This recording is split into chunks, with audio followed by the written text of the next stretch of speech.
एक दिन की बात है कि राजा भर्तृहरि अपने महल में स्नान कर रहे थे। बाहर स्नान करने के पश्चात वो अपने शरीर को सुखाने लगे धूप में, तब उनकी पीठ पे कुछ बूंदे गिरी पानी की। उन्होंने कहा कि मेरी पीठ पे बूंदे पानी की कहां से आई। ऊपर उठा के सर देखा तो उनकी माता रो रही थी, भर्तृहरि की। तुरंत राजा को आश्चर्य हुआ कि मेरी मां को क्या दुख।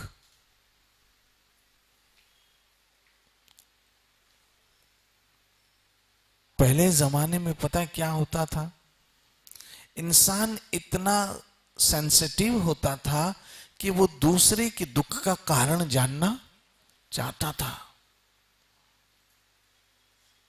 आज ऐसे बोलते, अरे इसको तो रोने की आदत है,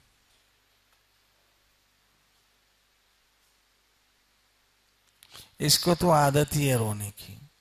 उसके दुख का कारण जानने की कोशिश नहीं करेंगे कि इसके दुख का कारण क्या है।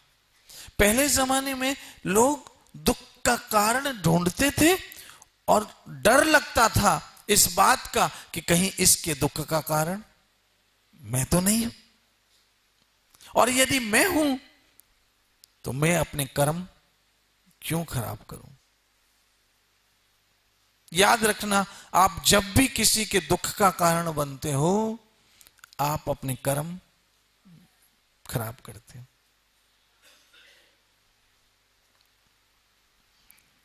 हां, किसी के सुख का कारण बनो, किसी के हंसने के कारण बनो, किसी के मुस्कुराने का कारण बनो, तो जीवन धन्य हो गया।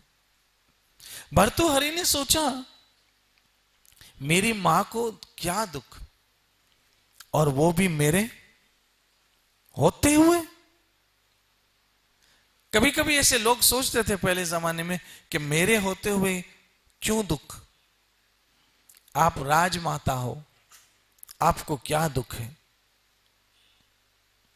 राजा भर्तृहरि की मां ने कहा, बेटा मुझे कोई दुख नहीं है, लेकिन तुम्हारे इस सुंदर शरीर को देख के रोना आ गया। ओहो, मां तो अपने बेटे के सुंदर शरीर को देख के खुश होती, प्रसन्न होती, और आपको रोना आ गया। कहा, बेटा तुम्हारे इस सुंदर शरीर को देख के मुझे रोना आ गया। क्यों? क्योंकि बेटा तुम्हारे पिता का भी तुम जैसा ही सुंदर शरीर था, तुम्हारे पिताजी का भी तुम जैसा ही सुंदर शरीर था, लेकिन एक दिन मृत्यु ने उसे समाप्त कर दिया और वो जाकर राख बन गया। पुत्र, मुझे रोना आता है इस बात को सोच सोच के कि जैसे पिता का सुंदर शरीर एक दिन राख बन गया, ऐसे ही ये सुंदर शरीर भी एक दिन राख बन जाएगा। ये सोच सोच के मैं रो रही हूं। तब आपको पता है भर्तृहरि की मां ने उनको उपदेश दिया था। फिर तो वो राजपाट छोड़कर वैराग्य प्राप्त करके भजन करने चले गए थे। कहने का अर्थ यह है कि जब भी आईने में देखो खुद को, सोचना एक दिन ये शरीर समाप्त हो जाएगा। उससे पहले ऐसा हो, इसका वास्तविक सदुपयोग कर लेना चाहिए।